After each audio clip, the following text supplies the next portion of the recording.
Hey, it's Don, the Auction Professor here. I haven't done a What's Sold on eBay video in a little while here, and I had a couple questions on that, so I thought I'd throw one together here.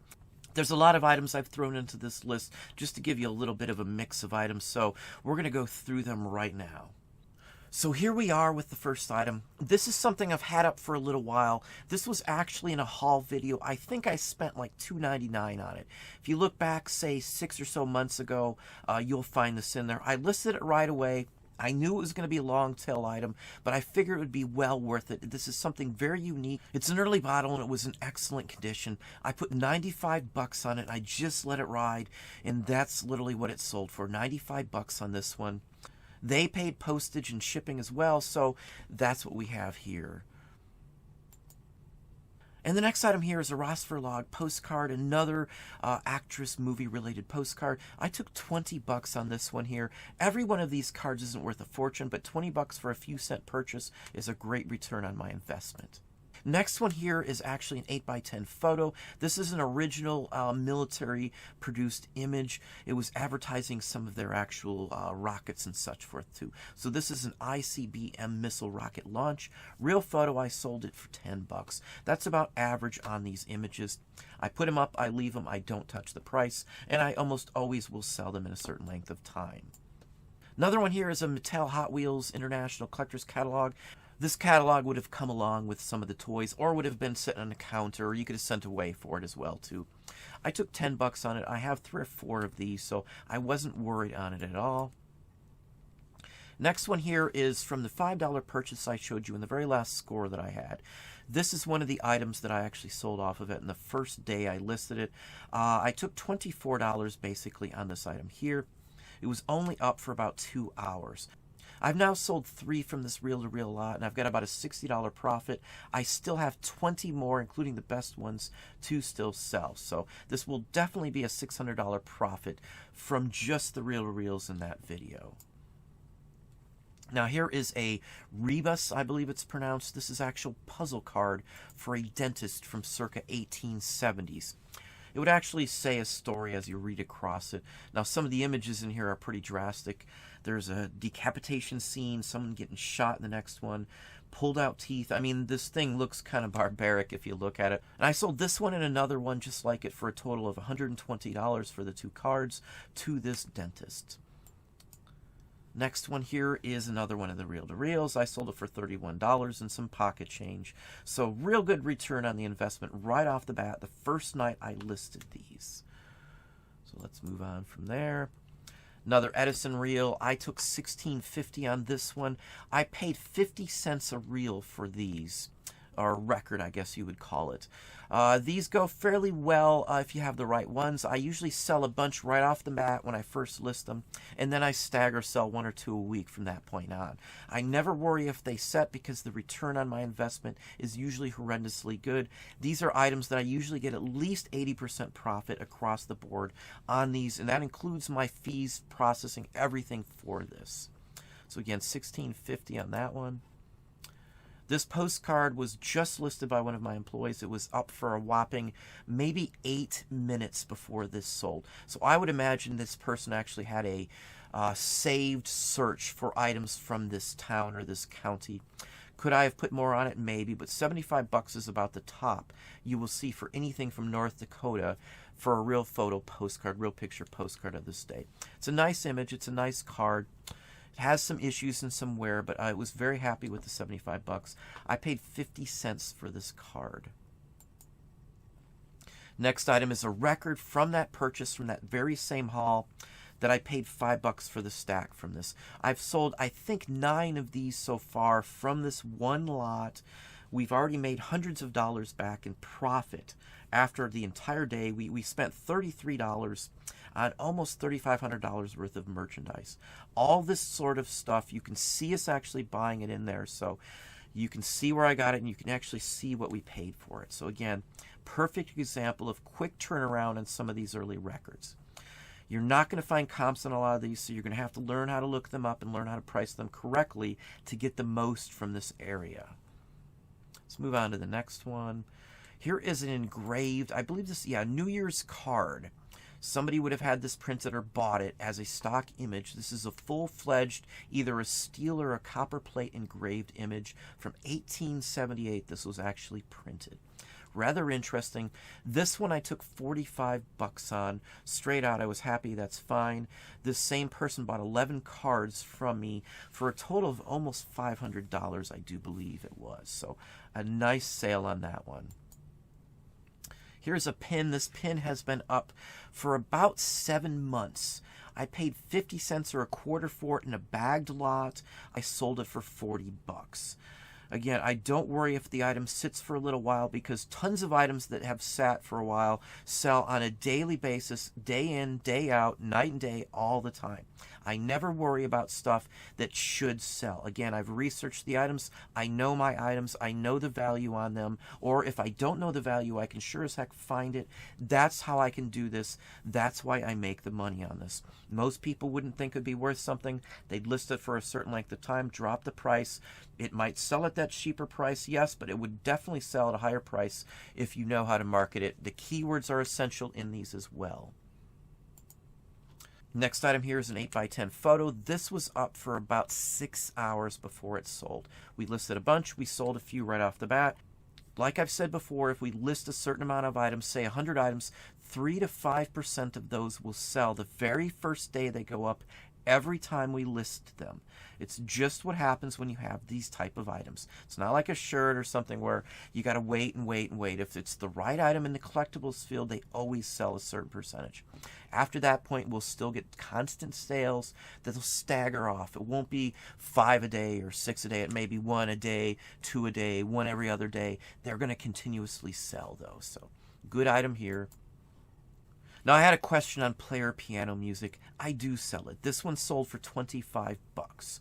Most of these I pay $1 or less for. If I buy them in bulk, I'm usually paying a quarter a reel, a quarter a roll on these. You got to know the right ones to sell. This is a larger one. It's actually, I believe, a 88 note or a different amount of notes on these. Now, there's numbers on them in the whole works. This is a thicker, bigger one, as I said. 25 bucks is what I sold this one for. I've sold player piano rolls into the hundreds before. It just depends. Early jazz goes the best. Ragtime goes extremely well. Also, a lot of people like to hear ragtime on the old player pianos. Next one is one of the records from that same lot. This was, again, up for only a few hours. It sold for 45 bucks. It's already been received. The person is very happy. So, awesome profit off of that. We will make closer to $3,000 off of that $33 and some odd cent investment in that haul. Go again back and watch the haul if you're interested. Now, here's another book. Now, this book has been up for at least a year. This actually lost the other photos back in June. We didn't fix it. I just let it run. We did sell it for $27.50. This is a 50-cent purchase. It's by Whitman Comics, so it's a good example of comic book artwork from 1929. Now, the next one here is a sheet music piece that I actually showed in a haul as well in the last, say, month or two. We sold this one for 25 bucks.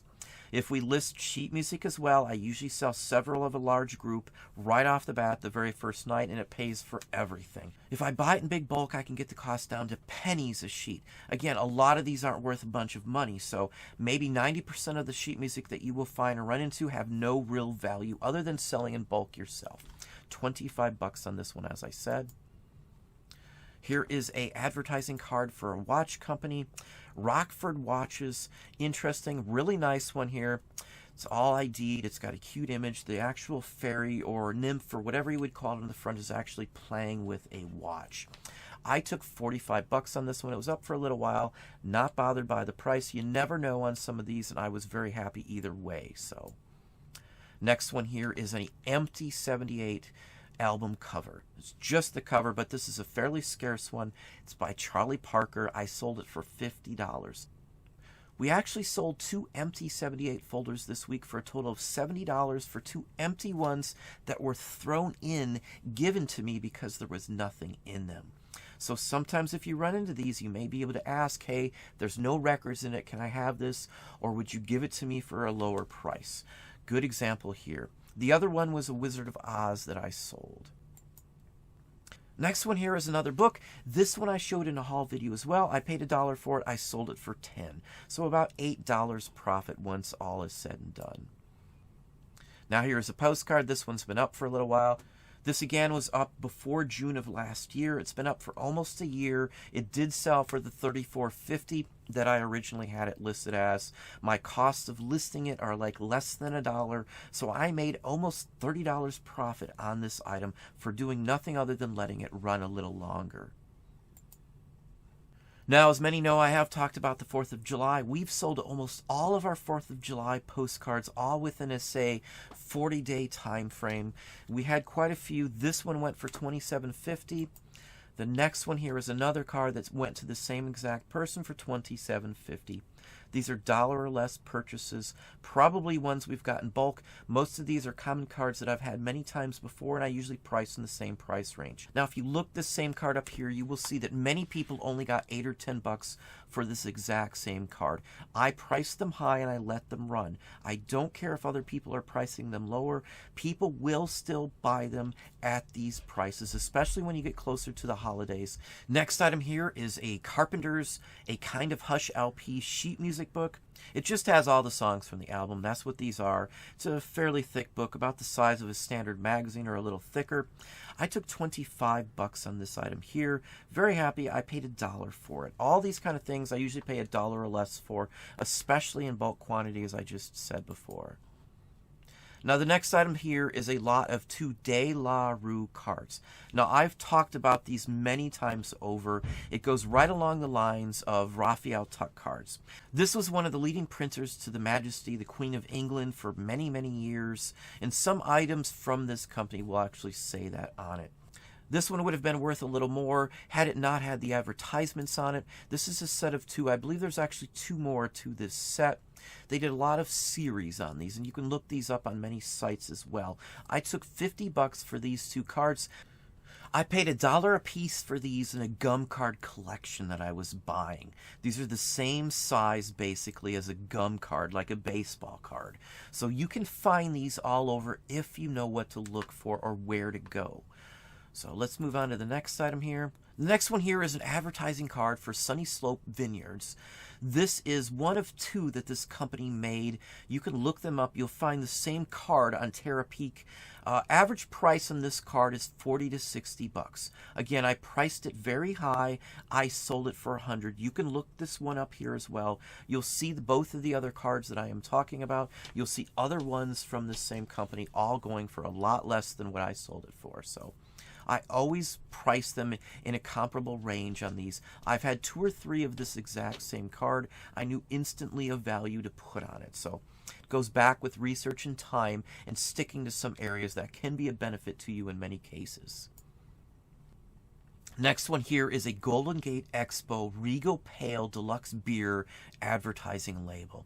This would have been given away by Regal Pale Deluxe, by the company that made it at the actual fair to advertise their wares at the fair. I sold this one for $45 shipped. It's a nice condition. It's unused. Just a real nice example of this label here. Again, $45 on this one. Next one's a movie still, and again, I showed this in a haul. This one was up for about, say, 4 or 5 hours. It sold for $57.50 on a counter offer to this person. Next one's a comic book. Again, this one is up for a little while. I took $15 on this. My asking price was $17.50. Average price on this one's about $10. You can, again, look these up to see what they sell for. I do comp searches for everything if I don't know a price or if it's been a little while since I've seen one. Every single item is looked up by me or one of my employees or my wife. It's just something you need to do all the time. You need to re-verify prices too if it's been up for a while, because sometimes the prices could go down or even they could go up and you may want to raise prices. Next one here is another New Year's card from 1878. This was up for about an hour. I sold it for $95. My asking price straight out. This is a steel plate or a copper plate engraving that was printed by a local company, I would imagine. A nice example of these early New Year's cards. This is a penny farthing bike on it as well. Real good example of these cards, as I said. Next item here is a 1901 brochure. This was included with many other items from a trip that a family took out to California in 1901. So, real good example. Great way to date these because of the other items in the collection. This one sold for 40 bucks on this one here. Now this one here is a faux facsimile script made to look like a bill. This one was up for, geez, maybe 2 days at the most. It did sell for 145 bucks. The person who bought it said my price was actually fair, which I was surprised. A really good price on the item. Some of these can go for 300 or 400 bucks. I've seen other examples of this one that were in better condition that didn't sell as high. So price them high if you don't know. I could have possibly got another 50 or 60 bucks out of this one had I put a higher price on it. Real nice item. I was very happy with this sale. Let's move on to the next one. Next one here is a James A. Garfield presidential mourning card that was issued for his funeral for the day he died. These items do sell fairly well. I took 65 on this one. I have a bunch of these, believe it or not. They don't all look the same. They're different sizes from different organizations. Many companies printed these, so it's not a major scarce item, but they always seem to sell very well. So real good one here. I paid $1 a piece for these. And the last item here is a cake pan. I have 50 cents into purchasing this and about $1.20 into listing this, plus the actual final value fees. I took 20 bucks basically on this. I'm making about $15 profit on this. But that's what I have for you today. Well, there you go. Hopefully that gave you some ideas and some thoughts. If you enjoyed the video, please hit that like button down below. You can also hit the bell icon to be notified if I post new content or go live. Subscribe and tell a friend.